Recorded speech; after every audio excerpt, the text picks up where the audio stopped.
The town tried to sell an Apache widow and her child, until the rancher said, "They belong to me." The town sat in a wide stretch of dry land where the wind never seemed to rest. Dust moved through the streets like a quiet visitor, settling on doorsteps, wagons, and tired faces. Most people here woke before sunrise and slept after dark, not because they wanted to, but because life demanded it. This was a place where everyone knew everyone else, yet few truly cared. Kindness was rare, and silence was often chosen over doing the right thing. For years, the town had lived by its own rules. Outsiders were tolerated only when useful. Those who were different were watched closely, judged quietly, and pushed aside when trouble came. People learned early that asking questions could make life harder. So they worked, kept their heads down, and let things happen. On the edge of town lived an Apache family. The man had worked where he could, fixing fences, hauling supplies, doing the kind of hard labor most avoided. He spoke little, but his work spoke for him. He never caused problems. His wife stayed mostly near their small home, caring for their young child. She was gentle but strong, carrying herself with quiet dignity. Some townsfolk respected them in silence. Others never stopped seeing them as strangers. Then one evening everything changed. The man did not come home. By morning the news had spread in low voices. There had been an incident near the northern trail. Words like fight and accident passed from mouth to mouth, each version slightly different. What remained the same was the ending. The Apache man was gone. No one spoke openly about what had happened, and no one seemed eager to explain it to his family. The widow learned the truth from a passing neighbor who could not meet her eyes. She did not cry out. She did not scream. She simply sat down, pulled her child close, and stared at the ground for a long time. Grief settled into her like a heavy stone. She had known hardship before, but this was different. This was the kind of loss that changes the shape of a life. From that moment on, the town began to see her differently. Without her husband, she was no longer useful. Without protection, she became a problem. Some said she should leave. Others said she could not survive on her own. A few spoke of her child with uneasy looks, as if the boy's future was already decided by fear. The widow felt the change immediately. Doors that once opened now stayed shut. Friendly nods disappeared. Even the market grew colder.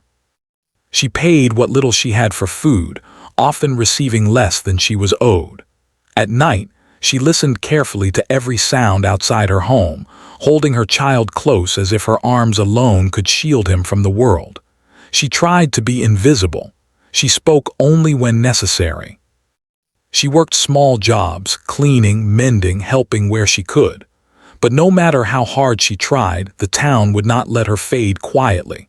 Behind closed doors, conversations began. Men gathered in back rooms and offices, speaking in careful tones. They told themselves they were being practical.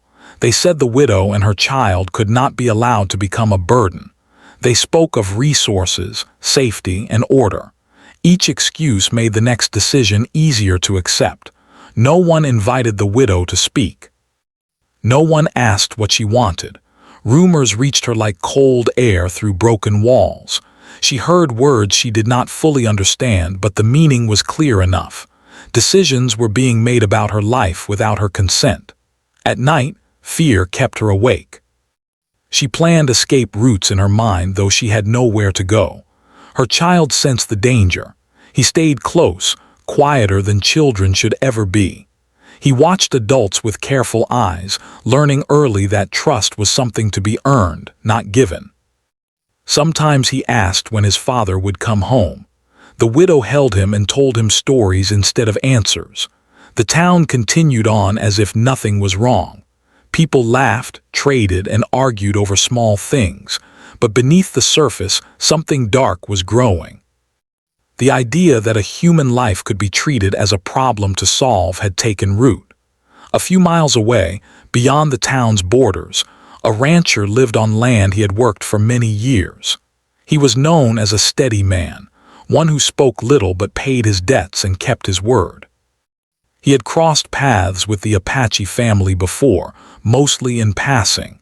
He remembered the widow's quiet kindness, the way she once brought water when his horse was injured.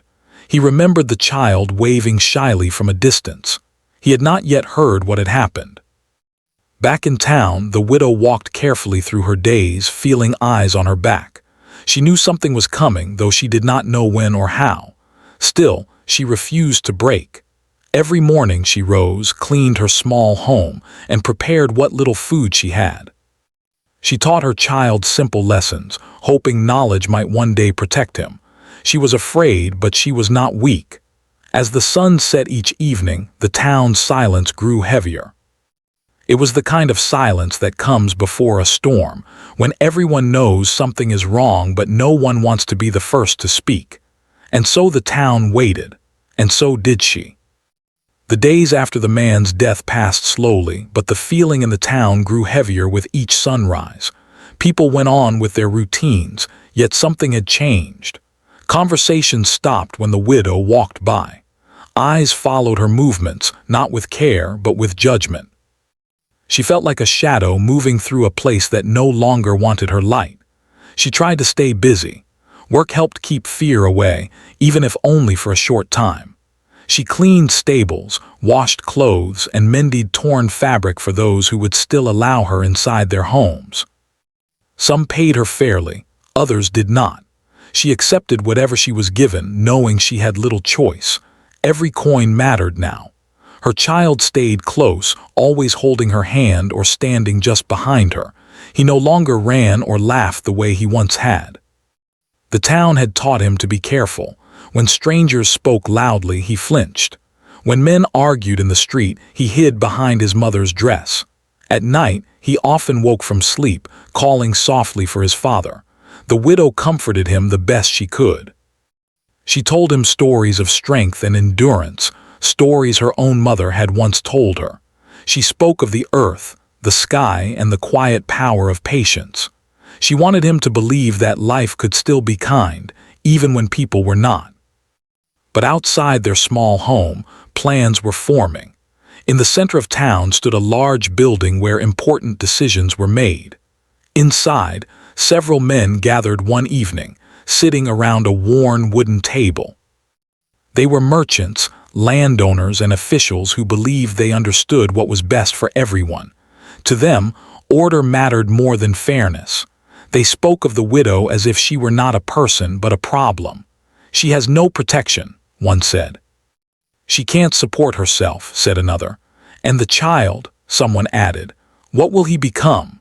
Their words were calm, but the meaning behind them was cold. They convinced themselves that allowing the widow and her child to remain was risky. They said it could lead to trouble. They said other towns might see them as weak. Someone suggested sending her away. Another argued that she would not survive on her own.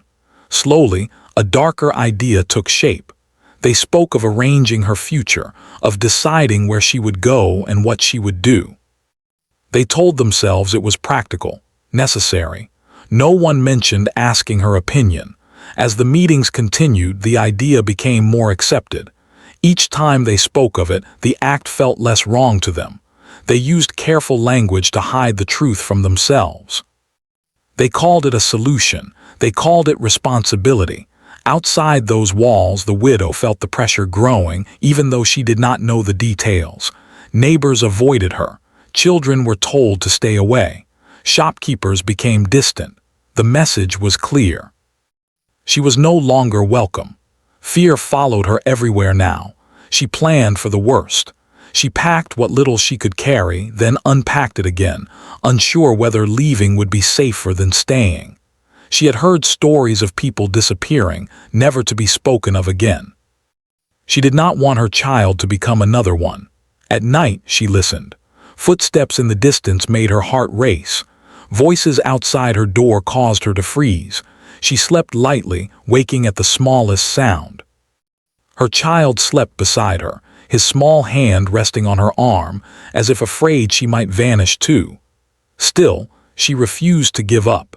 She visited the edge of town one afternoon, hoping to find work beyond familiar places. The land stretched wide and open there, and for a moment she felt free. She did not know that someone was watching her, taking note of where she went and who she spoke to. The town leaders wanted control, and control required information. Word of the situation began to spread, not through honest discussion but through whispers and half-truths. Some townspeople felt uneasy, though few spoke up. It was easier to stay silent. Silence had always been the town's shield. A few miles away, the rancher was repairing a fence when he overheard two men talking. They spoke carelessly, assuming no one else was listening. They mentioned the widow and her child, laughing quietly as if discussing a piece of property. The rancher paused, his hands still. Something about their tone unsettled him. He did not interrupt them, he simply listened. By the time they finished speaking, a deep unease had settled in his chest.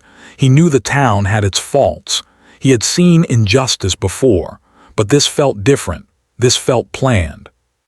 That evening he thought of the widow's face, calm but tired, and the child who stayed close to her side.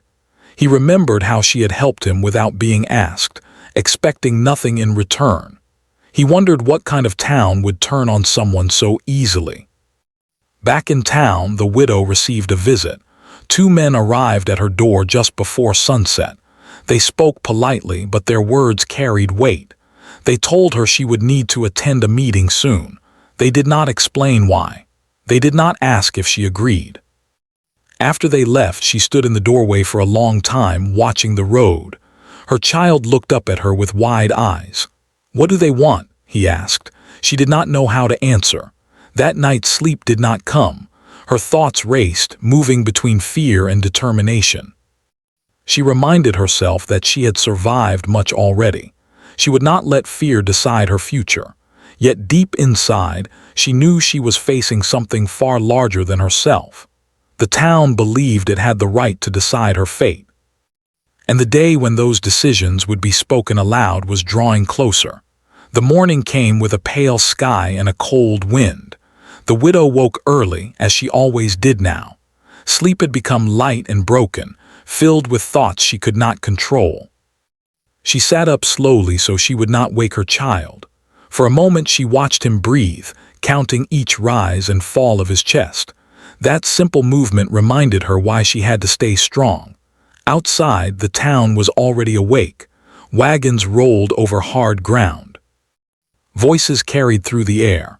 Life went on, even when fear lived just beneath it. She prepared a small meal and shared it with her child. They spoke little. Words felt heavy these days. Before leaving the house, she wrapped a cloth around her shoulders and took a deep breath. Whatever was coming, she knew she could not hide from it forever. Across the open land, the rancher was also awake. He had not slept well either. The words he had overheard the day before stayed with him, repeating in his mind. At first, he tried to dismiss them.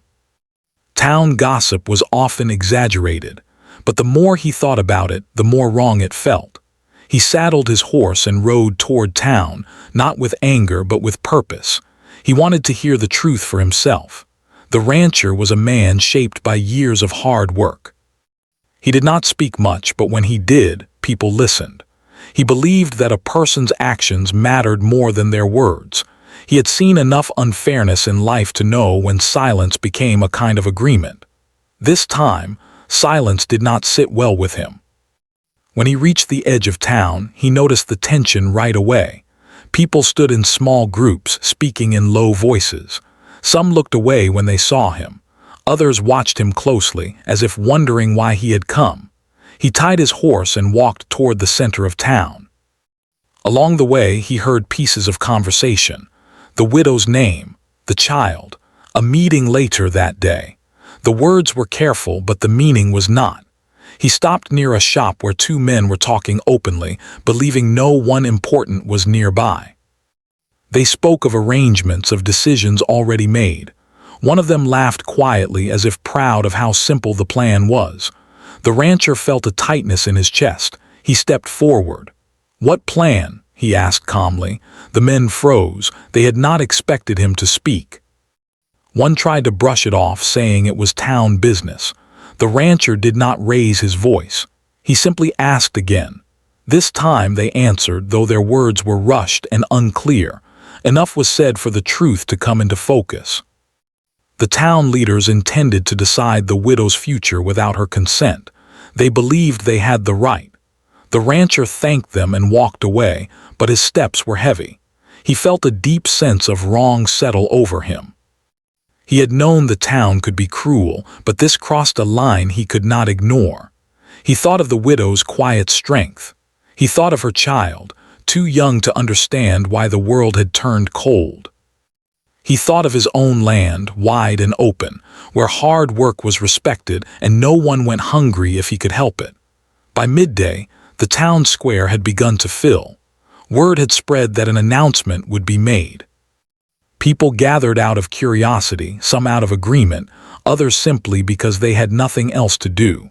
The widow stood at the edge of the crowd, her child pressed close to her side. She felt small among so many faces. Some looked at her with pity. Others looked at her as if she were already gone. She held her head high, though her heart raced. She reminded herself that fear would not protect her child. Only courage could do that. The town leaders stepped forward, one by one. They spoke of order and safety. They spoke of responsibility. Their words sounded smooth, practiced. They avoided looking at the widow directly. As they spoke, the rancher arrived. He did not push through the crowd or demand attention. He stood quietly at first, listening. Each word confirmed what he already knew. The town had decided. They believed their choice was final. Something hardened inside him then. He realized that if he did nothing, he would be no better than those who stayed silent. He stepped forward, his boots steady on the ground. The crowd noticed him immediately. Whispers spread. The leaders paused, surprised by his presence. The rancher looked around, meeting faces without anger. When he spoke, his voice was calm but clear. He asked simple questions. He asked who had given them the right to decide another person's life. He asked why the widow had not been allowed to speak for herself. The leaders tried to respond, but their answers sounded weak now. The crowd shifted uneasily. Some people lowered their eyes. Others watched with growing interest. The widow stared at the rancher, unsure of what was happening. She had seen him before, but they had never spoken much. Still, something about the way he stood made her feel less alone.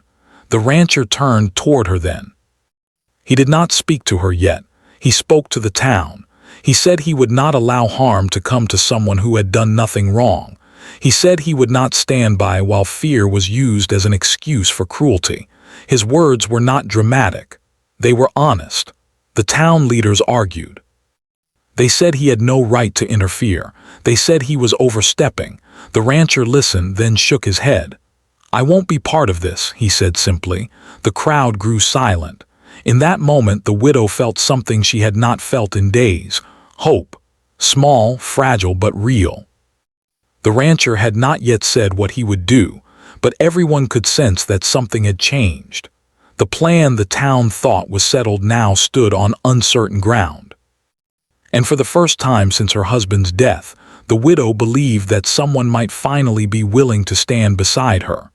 The silence in the town square felt heavy, as if the air itself was holding its breath. People stood still, unsure of what would happen next. The town leaders exchanged looks, surprised that someone had openly challenged them. They were not used to resistance, especially not from a man who carried quiet respect among many. The rancher stood firm. He did not raise his voice. He did not insult anyone. His calm made his words stronger. He said the widow had the right to live without fear. He said her child deserved safety, not whispers and plans made in secret. He spoke slowly, giving every word time to settle. The leaders tried to regain control. One of them stepped forward and spoke about rules and traditions. He claimed the town had always handled matters this way. Another said they were only thinking of what was best for everyone. Their voices were louder now, but not stronger. The rancher listened without interrupting. When they finished, he shook his head again. He said that tradition without fairness was just another excuse. He said fear should never decide a person's future. The crowd shifted, some nodding quietly, others looking away. The widow felt her hands shaking. She tightened her grip on her child, afraid this moment could turn against them just as quickly as it had turned in their favor. She watched the rancher closely, trying to understand why he was doing this. She saw no anger in him, only resolve. One of the leaders pointed toward the widow and spoke sharply. He said she could not provide for herself. He said the child would grow up without guidance. He suggested that the town's plan was a solution, not a punishment. The rancher turned then and looked directly at the widow for the first time. His eyes were steady, respectful. He did not look at her as someone weak or helpless. He looked at her as a person. "She is not alone," he said. The words carried across the square. A low murmur passed through the crowd. Some people looked confused. Others seemed uncomfortable, as if a truth they had avoided was now standing in front of them. The rancher continued. He said the widow and her child would come with him to his ranch. He said they would have a place to live, work to do, and safety. He said no one would harm them or decide their lives without their consent. The leaders reacted at once. They argued that he could not simply take responsibility like that. They said it would set a dangerous example. They warned him that the town would not approve. The rancher did not step back. He said approval did not matter when something was clearly wrong. He said he was willing to take that responsibility. His voice remained calm, but there was no doubt left in it. The widow felt tears rise in her eyes, though she tried to hold them back. No one had spoken for her like this since her husband's death. No one had offered protection without asking for something in return. Her child looked up at her, confused but sensing the change. She knelt down and held his face gently, whispering that everything would be all right. For the first time, she believed it might be true. The leaders tried one last time to argue. They spoke of authority and consequences. They said the rancher was making a mistake. He listened, then answered simply. "I will live with that," he said. The crowd fell quiet again. The leaders realized they were losing control of the moment. Some people in the crowd began to step back, distancing themselves from the plan they had once silently accepted. No one wanted to be seen standing on the wrong side now. The rancher turned to the widow and spoke to her directly. He told her she did not have to decide immediately. He said the choice was hers. There was no pressure, no demand, only an offer of safety. She looked around the square. She saw the faces that had turned cold after her husband's death. She saw the doors that had closed to her. She saw the fear she had lived with every day. Then she looked at the rancher. She nodded. The movement was small, but it changed everything. The rancher walked with her through the crowd. No one stopped them. Some people watched in silence. Others looked away. A few seemed relieved, as if a burden had been lifted from them. They left the square together, the widow holding her child's hand, the rancher walking beside them. The path out of town felt different now. The fear that had pressed on her chest for so long began to loosen just a little. As they reached the edge of town, the widow looked back once. She did not feel anger. She felt tired. The town had shown her who it was, and she would not forget. But she also knew she did not need its approval anymore. The rancher helped her onto his wagon and secured their few belongings. The child sat quietly, watching the town grow smaller behind them. He leaned against his mother, already feeling safer than he had in weeks. The road to the ranch was long but open. The land stretched wide, free of walls and narrow streets. The widow breathed deeply, as if filling her lungs for the first time in days. The wind felt different here, cleaner. They did not speak much on the journey. Words were not needed. The rancher focused on the road. The widow focused on the steady movement forward. Each turn of the wheel felt like distance from fear. When the ranch came into view, the widow saw simple buildings, strong fences, and open fields. It was not a grand place, but it felt honest. She felt something settle inside her, something close to peace. The rancher showed them where they would stay. He explained the work, the routines, the expectations. He spoke clearly and fairly. He made it clear that she was not owned, not controlled. She was welcome. That night, as the widow and her child rested under a solid roof, she listened to the quiet around her. There were no whispers outside the door, no footsteps filled with threat, only the sounds of the land at rest. She held her child close and closed her eyes. The town had tried to decide her fate, but someone had stood up and said no, and because of that her life had taken a new path. Morning came softly to the ranch. The light moved slowly over the land, touching the fields, the fences, and the small house where the widow and her child slept. For the first time in many days, the widow woke without fear tightening her chest. The quiet around her felt real, not dangerous. It was the kind of quiet that allowed a person to breathe. She rose carefully so she would not wake her child. Outside, the rancher was already awake, tending to his work as he always did. He moved with calm purpose, not rushing, not watching her with suspicion. He treated her presence as natural, as if she had always belonged here in the simplest sense of being welcome. When her child woke, he looked around slowly, taking in the unfamiliar room. He asked where they were. She smiled and told him they were safe. The word felt strange on her tongue, but good. They stepped outside together. The land was wide and open, nothing like the narrow streets of the town. The air smelled clean. The child watched animals move freely and felt something lift inside him. He did not speak much, but he stayed close, his hand still holding his mother's.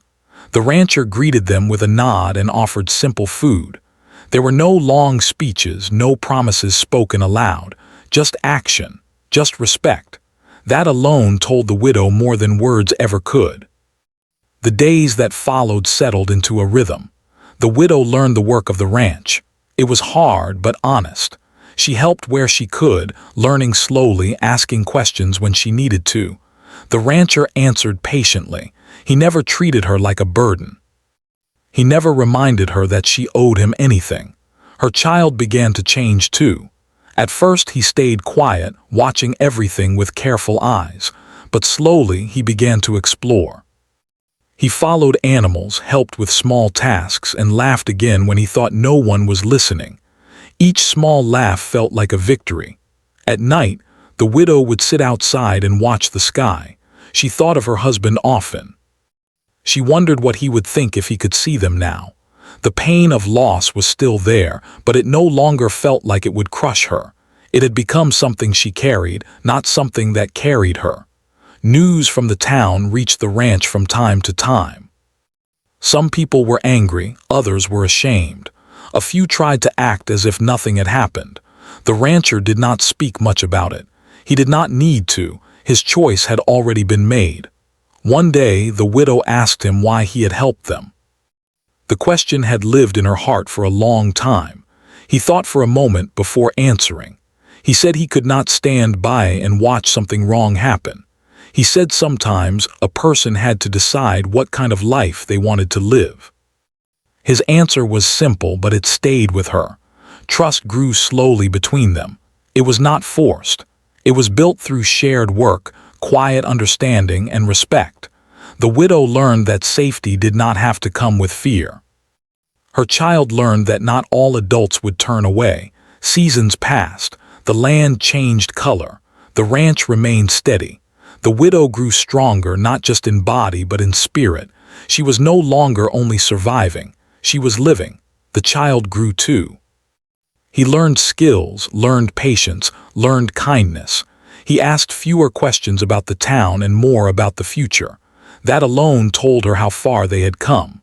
The town eventually faded into memory. It became a place that had shaped their past but no longer controlled their present.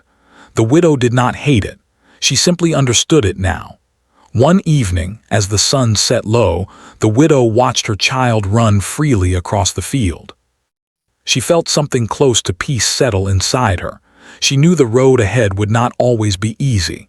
Life never was, but she also knew she would not face it alone. The rancher stood nearby, watching the land he had worked for so long. He did not see himself as a hero. He had simply done what he believed was right. That was enough for him. The widow realized then that belonging was not about ownership or control. It was about choice. It was about standing beside someone when it mattered most. The town had once tried to decide her fate. But in the end, she had found something stronger than fear. She had found a place where dignity lived quietly, where a child could grow without shadows, and where one person's courage had changed the course of many lives. And that was more than survival. That was freedom.